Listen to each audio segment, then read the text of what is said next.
বাবা, কি সুন্দর কবিতা! মুক্তিযোদ্ধা ও মুক্তিযোদ্ধাদের সন্তানেরা কোটা আন্দোলনের বিরুদ্ধে তারাও অবস্থান নিয়েছে। তারা বলতেছে যে যারা কোটা আন্দোলন করতেছে তারা আসলে দেশদ্রোহী। তারা জাতীয় সঙ্গীত, জাতীয় পতাকার, তারপরে যে বীর সন্তান মুক্তিযোদ্ধারা আছে তাদের অমর্যাদা করতেছে। সে কারণে 30% যে সরকারি চাকরিতে কোটা আছে সেটা বহাল রাখতে হবে।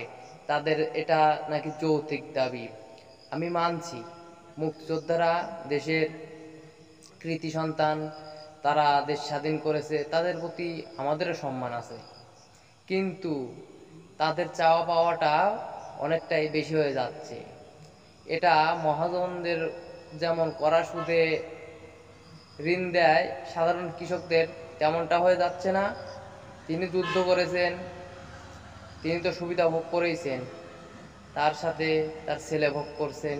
তার যদি 6টা ছেলে হয়, তাদের আবার ছেলে মেয়ে আছে 12টা, সব মিলে একই পরিবার থেকে 20 জন একই কোটার সুবিধা ভোগ করছে। তাহলে এই সাধারণ মানুষগুলো যাবে কোথায়? একটা বার ভেবে দেখুন।